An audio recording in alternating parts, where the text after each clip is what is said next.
Friends, امید ہے آپ سب لوگ خیریت سے ہوں گے اور ٹھیک ٹھاک ہوں گے۔ آج میں آپ کو ان علامات کے بارے میں بتانے جا رہی ہوں جو آپ کی ذہنی صحت سے وابستہ ہیں۔ جی ہاں، ذہنی صحت، جس کا صحت مند ہونا ہم تمام انسانوں کے لیے ایک اچھی زندگی گزارنے کے لیے انتہائی ضروری ہے۔ تو وہ علامات کیا ہیں اور ان کو نفسیات کی زبان میں کیا کہا جاتا ہے؟ تو یہ سب جاننے کے لیے اس ویڈیو کو اینڈ تک دیکھیے، اور اگر ویڈیو پسند آئے تو سبسکرائب، شیئر اور لائک ضرور کیجیے۔ تو شروع کرتے ہیں۔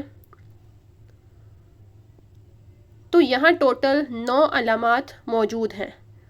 اگر ان 9 میں سے 5 علامات آپ میں موجود ہیں اور یہ 5 علامات پچھلے 14 دنوں یعنی کہ پچھلے 2 ہفتوں سے آپ کی زندگی پر اثر انداز ہو رہی ہیں، تو آپ کو ضرورت ہے کہ ان علامات کو سیریس لیں اور ان پر آج سے ہی کام کرنا شروع کر دیں۔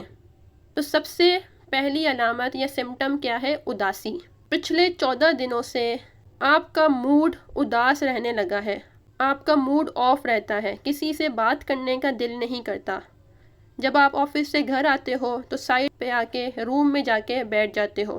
دوسری علامت ہے کام میں دل نہ لگنا، یعنی کہ لیک آف انٹرسٹ۔ آپ کا کوئی بھی کام کرنے کو دل نہیں کر رہا ہے پچھلے 2 ہفتوں سے۔ جن کاموں کو پہلے آپ بہت خوشی سے کرتے تھے، آپ کا دل کرتا تھا کہ یہ کام ایک دفعہ شروع ہو تو ختم ہی نہ ہو، تو ان کاموں میں اب آپ کو کوئی دلچسپی نہیں رہی ہے۔ تیسری علامت ہے بھوک نہ لگنا۔ آپ کا کھانے پینے کو بالکل دل نہیں کرتا ہے، نہ ہی آپ کو بھوک لگتی ہے، جس کی وجہ سے پھر آپ کھانا بھی نہیں کھا رہے۔ چوتھی علامت ہے کمزوری محسوس کرنا۔ آپ کو اگر فیملی ممبرز کہہ رہے ہیں کہ یہ کر لو، وہ کر لو، وہاں چلے جاؤ، تو آپ کہتے ہو کہ نہیں، میرا بھی دل نہیں کر رہا، میں تھوڑی دیر میں کر لوں گا یا کل کر لوں گا، یار ابھی نہیں پلیز۔ تو یہ کیا ہے؟ آپ کمزوری محسوس کرتے ہو، جس کی وجہ سے آپ وہ کام نہیں کر پا رہے ہو۔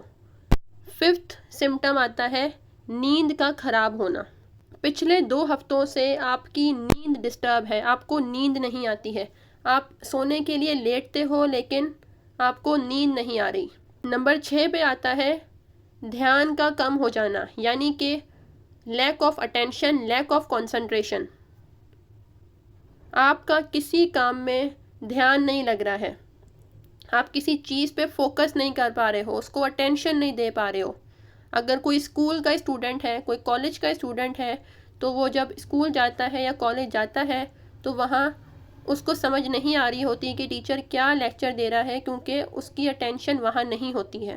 کوئی امپلائی ہے تو اس کو کچھ کہا جا رہا ہے، اس کے باس اس کو کچھ کام کرنے کو کہہ رہے ہیں، لیکن پھر وہ بعد میں پوچھتا ہے جی آپ نے کچھ کہا تھا، تو اٹ مینس کہ اس کی جو کنسنٹریشن ہے وہ بہت زیادہ لو ہے۔ 7th سمٹم آتا ہے خود کو ناکارہ سمجھنا، یعنی کہ گلٹ۔ آپ کو ایسا محسوس ہوتا ہے کہ میں ایک ناکارہ شخص ہوں، میں کچھ نہیں کر سکتا، مجھ سے یہ کام بھی نہیں ہوتا، میں وہ بھی نہیں کر پاتا۔ 8 نمبر پہ سمٹم آتا ہے کاموں میں سستی آنا، یعنی کہ اگر آپ ان کو کوئی کام کہہ رہے ہو تو اس کام کو کرنے میں وہ بہت زیادہ ٹائم لگا رہے ہیں۔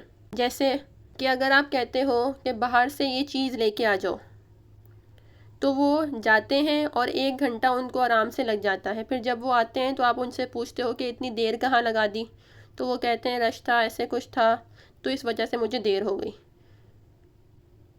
تو ان کو کیا ہوتی ہے کہ سائیکو موٹر ایجیٹیشن ہم اس کو کہتے ہیں ان ٹرمز آف سائیکالوجی۔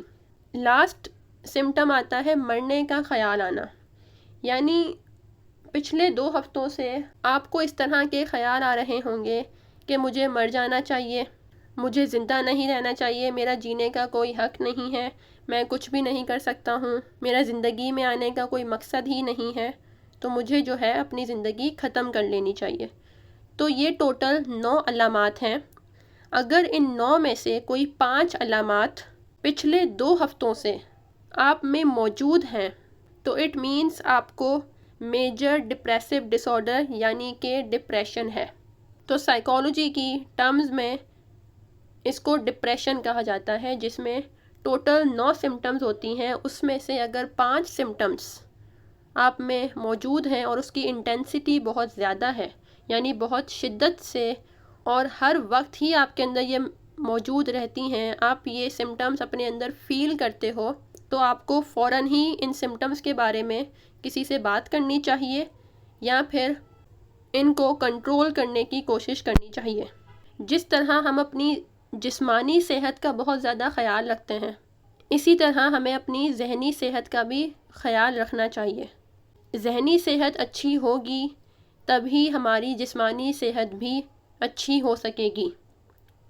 اگر ذہنی صحت ہی ہماری صحت مند نہیں ہے، ہمارا ذہن ہی صحت مند نہیں ہے، تو ہمارا جسم بھی صحت مند نہیں رہ پائے گا، کیونکہ ہماری باڈی جو ہے، جو ہمارا جسم ہے، وہ وہی کام کر رہا ہوتا ہے جو ہمارا ذہن یعنی ہمارا برین جو ہے، جو ہماری باڈی کو آرڈر کرتا ہے، وہ اسی طرح کام کرے گا۔ تو اگر آپ کا ذہن ہی بیمار ہو گیا تو آٹومیٹیکلی آپ کی جو باڈی ہے اس کی فنکشننگ بھی نارمل نہیں رہے گی اور آپ اچھا فیل نہیں کر سکتے، جس کی وجہ سے پھر آپ کی ڈیلی لائف جو ہے بہت زیادہ ڈسٹرب ہوتی ہے۔ تو یہ تھی آج کی ویڈیو۔ امید ہے کہ آپ کو ویڈیو اچھی لگی ہوگی۔ اگر ویڈیو پسند آئی ہے تو اس کو لائک، شیئر اور سبسکرائب کرنا مت بھولیے گا۔ Thank you so much and اللہ حافظ۔